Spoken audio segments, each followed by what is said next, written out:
pressure po ako kasi hindi ko alam kung paano ko matitigurin ng tama. And first, on-screen po kasi pina-series. So, yes, may pressure sa akin kasi before po, meron po akong puntong tabi. So, kailangan ko po tanggalin yun bago ko mag-deliver ng tama yung script ko. You're a good comedian. Parang di ka napansin na. Ito ba yung one of your dream role? Parang maging comedian. Nakarelate ka ba dun sa character? Sa character. So, parang ikaw din kasi yun. Kung nakarelate po, siguro sa personality, yes. Pero sa pinagdaanan, hindi po. Hindi pa po tayo nag-roast, no? Perfect. Ayun po, sa personality, yes. Nakarelate po ako kasi si Jaja ay very jolly, very makulit, pagmahal, family-oriented, lola sweet. And si Jaja po kasi, pinalaki din po siya ng lola niya kahit lola din naman natin sa Sorry po, ano po ang question niyo? Yung nahirapan ka ba? Or parang naging gamay din pagiging komedyante? Eh, yan ba yung gusto mo? Siguro po, nature na po siya sa akin. Lumalabas talaga sa mga. And yung mga napanood niyo naman po, si Derek po talaga nag-guide sa akin kung paano kayo deliver na tama. Kung gusto ba nila, nakakatawa or hindi. Hindi ko po alam. Natawa po. Natawa naman.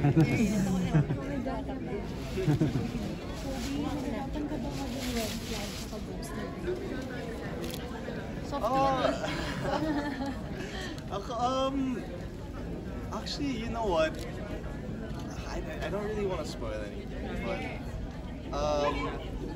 so maybe Val isn't as bad as you guys think he is, just because he ghosted. But basta no, I don't think I had a no. I think he's not super red flag. Well, there is a point where he is a red flag. Definitely a red flag. Yeah. Denying na red Yeah, flag. yeah. Basta, I don't want to spoil anything. I don't want to spoil anything, but abangan nyo lang. Pero nahirapan ka ba? Ha? Portraying. Portraying a red flag. Oo naman. Of course. Okay. No, of course, it's hard because it's something that I wouldn't do in real life. But yeah, no, I mean, I enjoyed working with these guys, playing the character, and being the love triangle of them. So, saya po, saya. Kobe, sa Katyang, actually, okay din yung on-screen chemistry. In fairness, nanonood ka pa ng ay talagang kamusta naman? Like, how are you also able to, okay kasi yung chemistry here, how are you able to work together? Anong take? Facing nila. Yung eksena nila. Eksena mismo. Kasi ba, Kaya ko naman, okay. No, it was very easy to work with Fiam. She's sobrang professional. At first, when we had our photo shoot, medyo nervous pa ako. But we became comfortable with each other. We're friends. And yeah, no, she's very professional, very funny. And she's very good at ad-libs, I'm not gonna lie. Like, she'll just come up with stuff on the spot and I really get amazed. So it was very easy to work with her. Yeah. So maraming ad-libs din kayo on set. Like all of you may mga talaga. Yeah. Ang kulit nyo eh. Kasi si Alberto, bawal po siya mag-adlib eh. Masyado siyang stiff. You see, Jello, you mentioned maraming ad-lib. How was that like? Talaga bang makulit din, Jello? Ano po kasi, medyo bastos ka yung karakter ko. Actually, nangyari sa eksena namin, kung ano pumasok sa isip talaga is sinasabi na namin. Minsan nagtutulungan din kami, like sasabihin sa akin nila Jen, nila Fian, mga iba pang namin kasama. Ito gawin, sabihin mo kaya ito sa inyo. So, ang daming mga ganong eksena. So, mga kalokohan po namin, kami rin talaga yung mga natatawa. Lalo na ito, ang dami pong sinasabi, Basta. So, super enjoy naman kayo. Yes, super. So, sa akin, di pa lumabas yung character mo. Ano yung magiging character mo dito? Red flag, green flag. Ay, parang green flag. Green flag. Kasi, paano ba? Alam mo ba? Panoorin nyo kasi malalaman nyo kung anong connection niya kay Jim. Sa lola ko. Pero na-reveal naman, di ba? Yes. Okay we will accommodate 5 more questions po. After this ghosting, what's next to JM Fiang? May mga upcoming projects. Ready na ba kayo sa big screen after the launching ng I Want original After series? this po, meron po may Shake Rattle and Roll with JM. And pasok po siya sa MNT. Pinanong sa Yes. Pero excited naman kayo manakot doon or matakot kasi this time comedy and then Super. Excited ako doon kasi ibang-iba yung role ko doon. Compare dito sa cinema na ginawa ko, ibang-iba yung role. Parang mas nandun na excitement kung gawin yung character na yun. And wala, ang ironic na kasi hindi naman ako nanonood ng horror.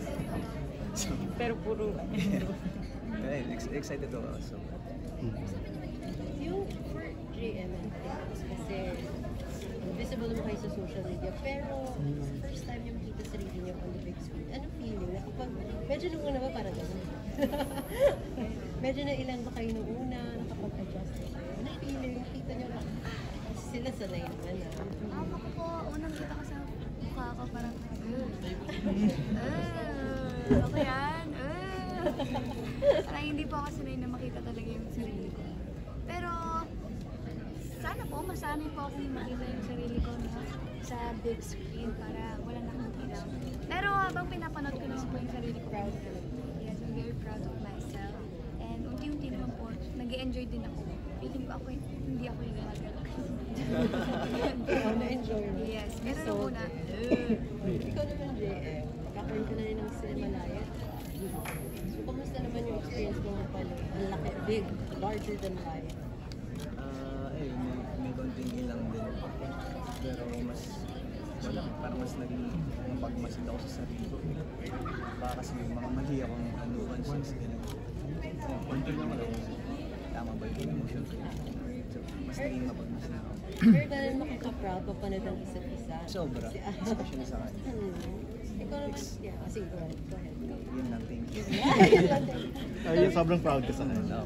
Because Ikaw naman, ano naman feeling na panood mo si JN? Larger than life. so nakaka-proud kasi habang nagsiset po kami, hirap na hirap siya kay Tonyo. Si Jello kasi sobrang dami niyang ad-libs na bawal siyang tumawa. Yun kasi yung character niya, sundalo siya noong 1940s. So yung mga sundalo noong 1940s siguro hindi naman sila natawa, no? Kasi hindi uso sa kanila yung mga biruan. Ang biniro talaga.